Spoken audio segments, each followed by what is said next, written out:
rally on Tuesday is PDD Holdings, the Chinese of online shopping platform Temu. US-listed shares of the e-commerce giant fell by more than 13% on Tuesday after it reported a near 50% drop in profit as recent US trade policies added to its struggles in its home country. Our Asia business reporter Katie Silver has the latest. It's a company that has seen huge growth in recent years. So in announcing these results, they said that they had made about 15 billion yuan or $2 billion in profits in the first 3 months of this year. That's almost half of what it made the same time the year prior. Now, it comes as PDD faces challenges both at home and abroad. Now, at home in China, there's weak consumer spending, and that's seen PDD having to battle out with its rivals like Alibaba and JD.com. That's caused heavy discounting across the board as they fight to maintain market share. And then, of course, there are those challenges from abroad, from both sides of the Atlantic. From the US and Europe, they're both looking at how to crack down on the shipment of small parcels, which so far haven't attracted tax. Now, earlier this month, the Trump administration ended the de minimis exemption. That allowed parcels that were worth less than $800 to enter the US without being hit by import duties. It's currently in the middle of a 90-day pause on that, and the taxes are due to be charged again in early August. We also heard last week from the EU, which is proposing charging a flat fee of about €2 on small parcels that arrive from China. About 90% of these, rather, come from China, many from the likes of Temu and its rival Shein. Now, in reporting this profit drop, PDD's chairman laid the blame at what he called the radical change in external policy environments, such as tariffs, and said that the trade war had created significant pressure for our merchants. And of course, you might remember Temu announced it was going to stop selling goods from China directly to US customers, and indeed move some of its production onto American shores. Charge them less, so how can anybody be upset? They will be, because we never charge anybody anything. President Trump's tariffs have been the cornerstone of his global trade policy since he returned to the White House, starting in April with a blanket 10% tax on international imports and steeper rates on Canada, Mexico and China. But 3 judges at the Court of International Trade have unanimously ruled he misused an emergency power when he did so. Since then, Trump has imposed and then paused a series of punitive tariffs as he tries to force firms to move their manufacturing bases to the US, a policy that's earned a new nickname. Mr. President, Wall Street analysts have coined a new term called the taco trade. They're saying Trump always chickens out on your tariff threats, and that's why markets are higher this week. What's your response to that? I kick out? Chicken out. Oh, and then I chicken out. I've never heard that. You mean because I reduced China from 145% that I said down to 100 and then down to another number? President Trump's sweeping global tariffs blocked. A court says he overstepped his authority. News of the tariff ruling gave Japan's stock market a boost, the Nikkei closing at a 2-week high. But traders and manufacturers in the UK and around the world are still waiting to see how the White House will react. Meanwhile, Elon Musk, who was brought in to make sweeping cuts to US spending, has announced he's leaving his temporary role heading up the Department of Government Efficiency.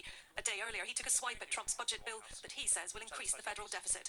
As he tries to balance the books, Trump's tariffs remain in place. But for how long? Martha Fairley, ITV News. What does this mean for ours and the deal we made with the US? Our economics editor Joel Hills is at the Bank of England this lunchtime. Joel, what's been the response so far? Well, this legal ruling appears to disarm President Trump of the tariff stick that he has been using to beat concessions out of countries, the UK included, but also China and the European Union. As things stand, the tariff rate of 10% that has been applied to all US imports and the reciprocal tariff rate many other countries face, which is much higher, is illegal, and in theory President Trump will have to unwind them over the next 10 days. In practice, the Trump administration is saying it will appeal, and a higher court may take a different view, of course. So that may explain why the market reaction, the reaction of many politicians, has been quite cautious so far today. What does it mean for the UK economy as a whole? Well, Trump's tariff war was never a game changer for us. It was massively, massively unhelpful, as the Bank of England made clear earlier this month. So if tariffs are cancelled, it would be welcome, but it wouldn't transform our economic prospects for certain sectors, though. There is a lot at stake here. The car industry, the steel industry says, look, the tariff deal with the United States the government announced 3 weeks ago still has not been signed. Every car we send to the United States still has this tariff of 25% imposed on it for the foreseeable. We need to get that deal over the line. Trump's trade policy has always appeared messy, chaotic, incoherent. This morning it appears even more ragged, and he's even less in control of it.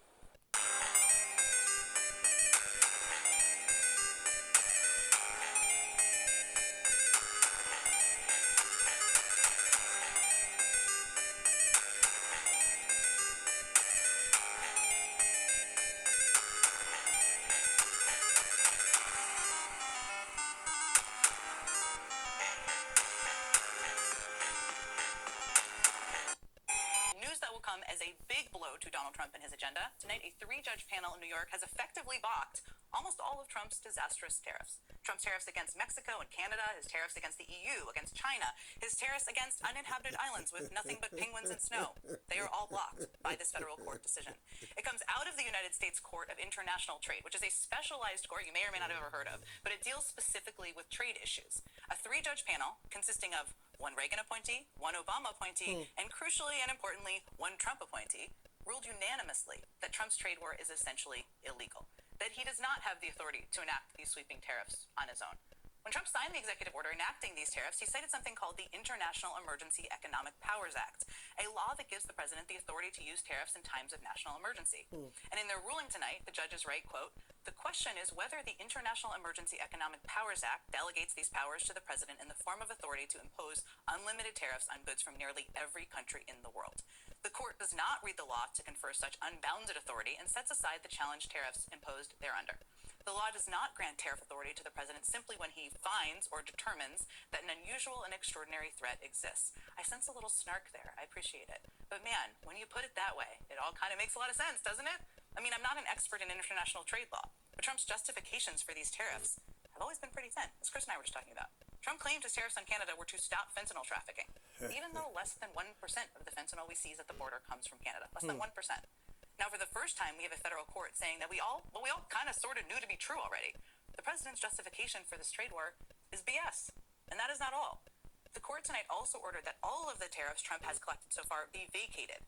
Just how that will work, especially from a White House that doesn't exactly abide by every court order, and what that will all mean, I do not know. This is just breaking this news in the last couple of hours, but I have the right person to ask. Starting Donald Trump's tariffs. Attorney General Mace, thank you for joining us on such short notice. This all just happened in the last couple of hours, as you well know. Let me just start, because I think we're all trying to digest this, and people at home are wondering what this exactly means. It's our understanding that this ruling applies to all tariffs except for the ones imposed on steel and aluminum. First, is that right? And can you just give us the scope of the impact of this ruling tonight? Sure. Thanks, Jenna. Thanks for having me.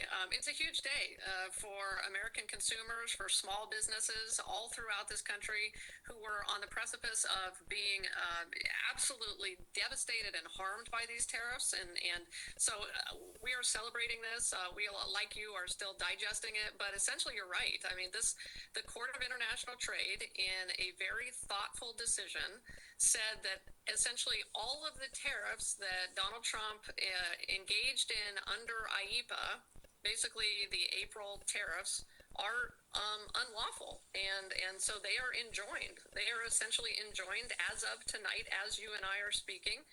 It looks like the Trump administration has made it clear they're going to try to appeal this decision, and they'll probably seek a stay, but for now, this is good news for the people of America.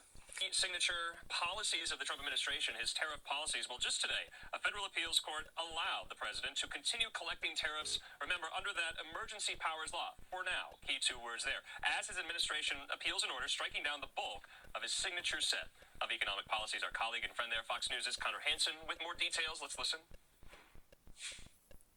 President Trump's sweeping tariffs are back on thanks to a ruling by a federal appeals court. It comes after the U.S. Court of International Trade threatened to stop or delay most of the reciprocal and baseline tariffs announced earlier this year. Last night, the Trump administration faced another example of judicial overreach. President Trump has been using an emergency powers law to impose tariffs. The trade court ruled it doesn't give the president, quote, unbounded authority.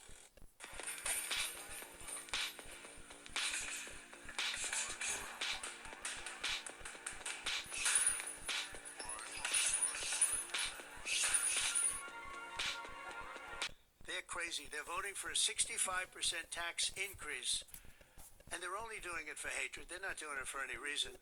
They know it's terrible. Terrible politics, in my opinion. But so we have no Democrat votes. That means we have to get almost all Republican votes, and I think we're very close to doing that. I think it'll be very successful. Yeah, please. Mr. President, Wall Street analysts have coined a new term called the taco trade. They're saying Trump always chickens out on your tariff threats, and that's why markets are higher this week. What's your response to that? I kick out? Chicken out. Oh, isn't that nice? Chicken out. I've never heard that. You mean because I reduced China from 145% that I set down to 100 and then down to another number? And I said you have to open up your whole country, and because I gave the European Union a 50% tax tariff.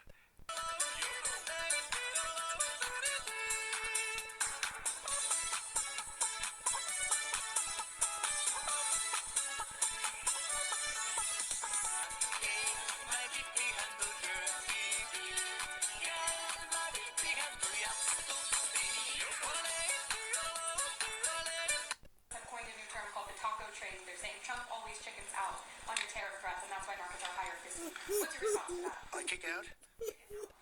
Oh, isn't that nice? Chicken out. I've never heard that. You mean because I reduced China from 145% that I set down to 100 and then down to another number. And I said, you have to open up your whole country. And because I gave the European Union a 50% tax tariff, and they called up and they said, please, let's meet right now. Please, let's meet right now. And I said, okay, I'll give you till July. I actually asked them, I said, what's the date? Because they weren't willing to meet. And after I did what I did, they said, we'll meet anytime you want. And we have an end date of July 9th. You call that chickening out? Because we have $14 trillion now invested, committed to investing when Biden didn't have practically anything. This country was dying. You know, we have the hottest country anywhere in the world. I went to Saudi Arabia. The king told me. He said, we have the hottest country in the world right now. 6 months ago, this country was stone cold dead. We had a dead country. We had a country people didn't think it was going to survive, and you ask a nasty question like that. Negotiation, you said a number. We had a dead country. We had a country people didn't think it was going to survive, and you ask a nasty question like that. It's called negotiation. You said a number. And if you go down, if I set a number at a ridiculous high number, and I go down a little bit, they want me to hold that number, 145% tariff. Even I said, man, that really got up. You know how it got? Because of fentanyl and many other things, and you added it up. I said, where are we now? We're at 145%. I said, whoa, that's high. That's high. They were doing no business whatsoever, and they were having a lot of problems. We were very nice to China. I don't know if they're going to be nice to us, but we were very nice to China. And in many ways, I think we really helped China tremendously because, they were having great difficulty because we were basically going cold turkey with China. We were doing no business because of the tariff, because it was so high. But I knew that. But don't ever say what you said. That's a nasty question. Go ahead.